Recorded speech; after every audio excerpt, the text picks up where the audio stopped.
Welcome back to Roadmap to Residency.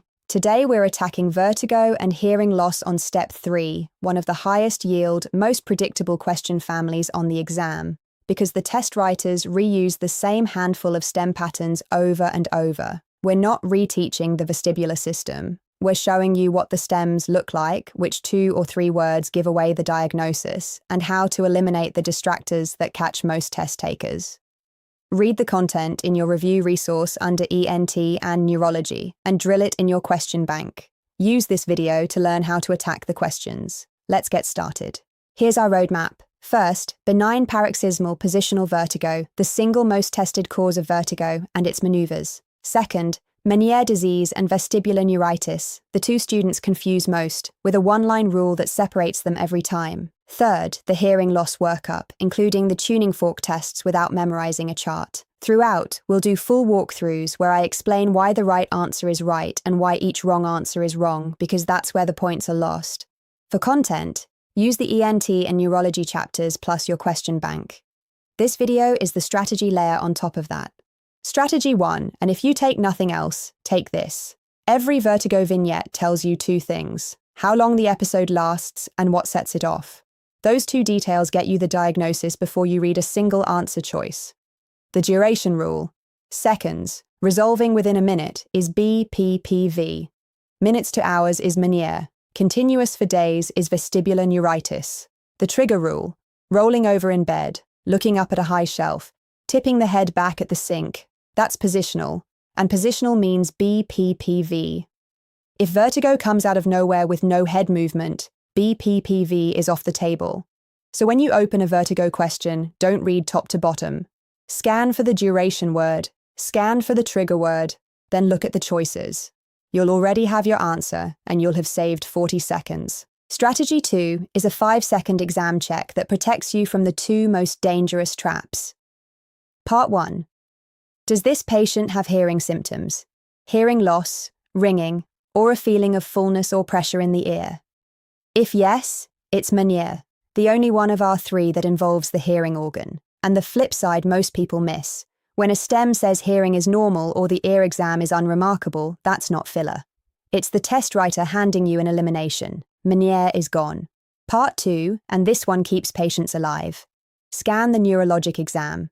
Double vision, slurred speech, one-sided weakness, trouble swallowing, or a patient who cannot stand or walk at all. Stop.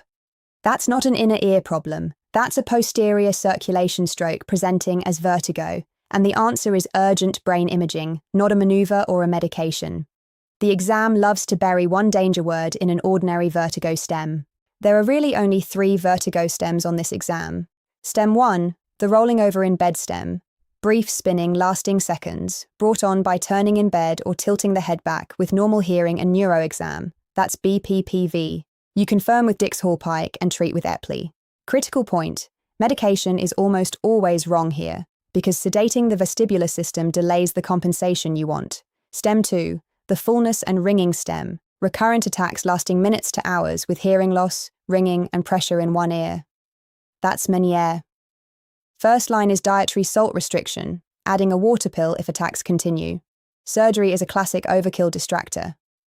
Stem 3, the sudden and continuous stem. Severe vertigo going on constantly for 2 or 3 days, often a couple weeks after a cold, with normal hearing and neuro exam.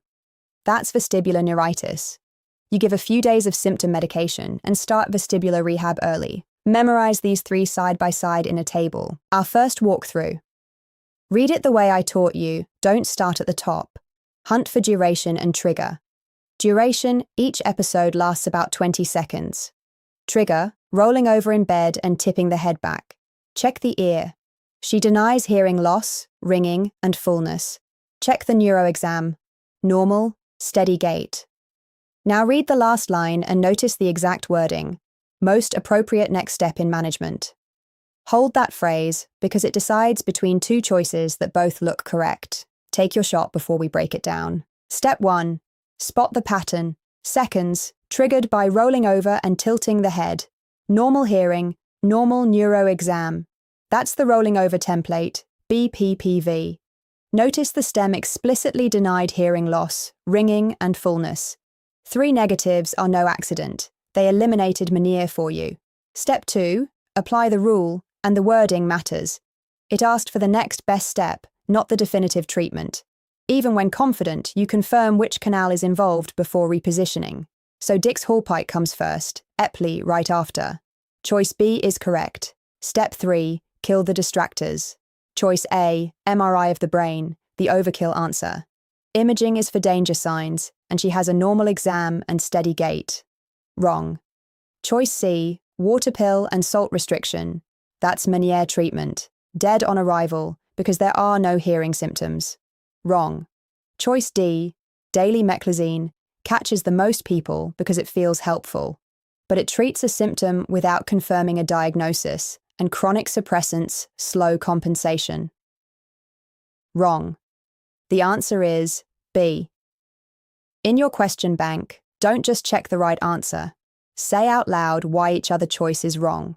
Second practice question, run the same scan, duration first, each episode lasts about 2 hours, not seconds, not days, so it's the minutes to hours window. Ear check, pressure in the ear, a low roaring sound, muffled hearing on that side, with progressive hearing loss over time. Neuro exam normal. And read the last line carefully, because it asks for the initial management and that one word is doing all the work. Pick your answer.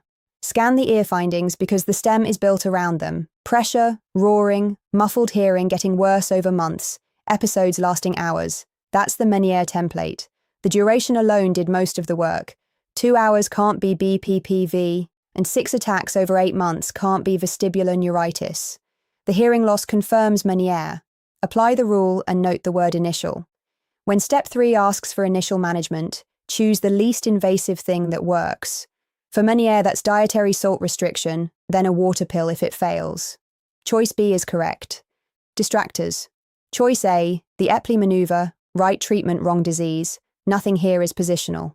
Wrong. Choice C, surgical section of the vestibular nerve, the overkill trap.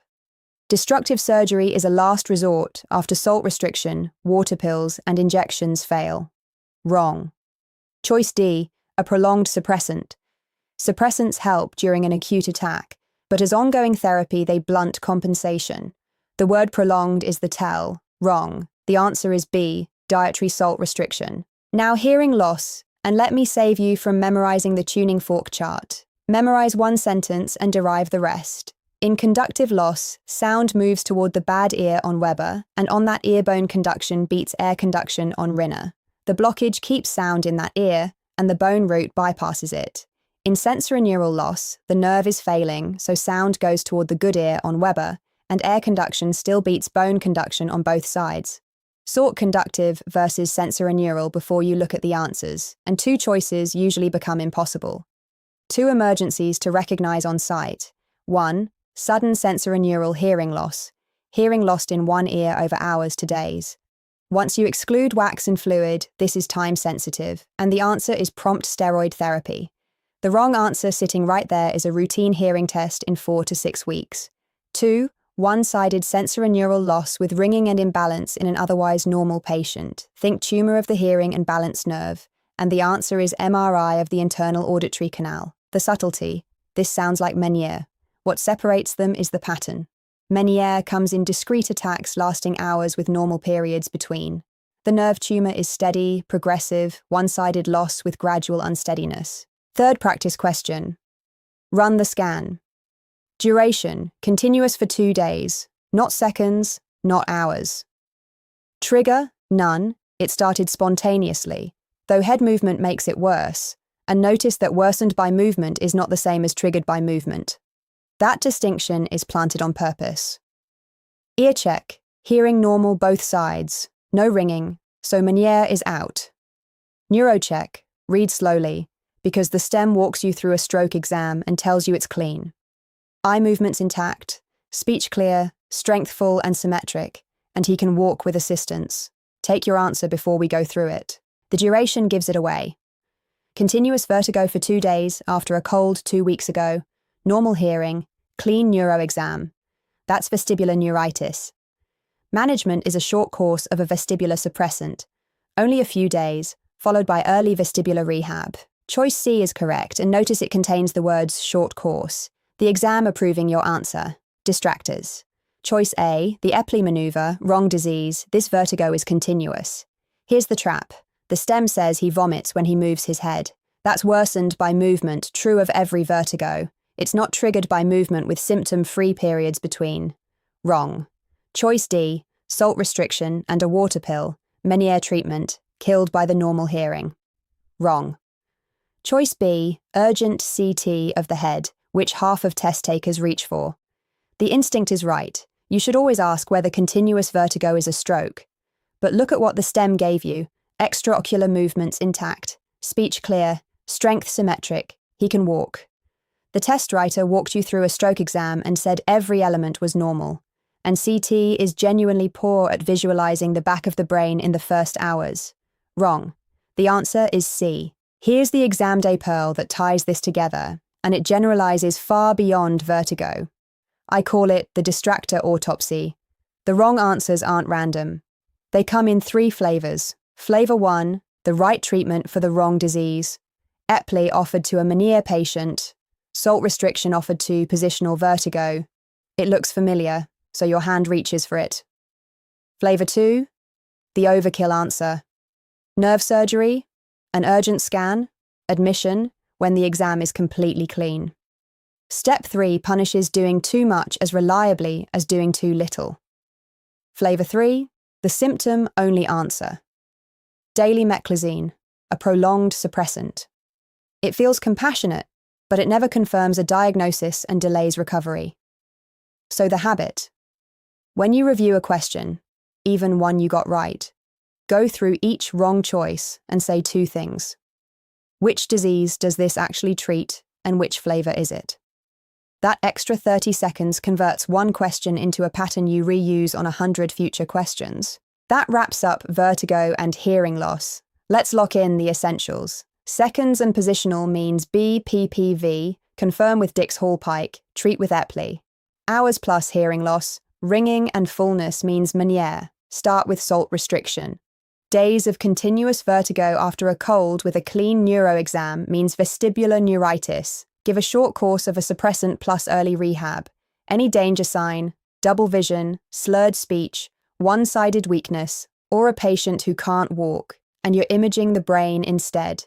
For hearing loss, sort conductive from Sensorineural first and know the 2 emergencies. Sudden one-sided sensorineural loss needs prompt steroids, and progressive one-sided loss with ringing and imbalance needs MRI of the internal auditory canal. For content, use the ENT and neurology chapters, then drill these patterns in your question bank until recognition is automatic. Visit roadmap2residency.com for expert tutors and advisors who can build you a personalized study plan. If this helped, please like and subscribe. Good luck on your exam.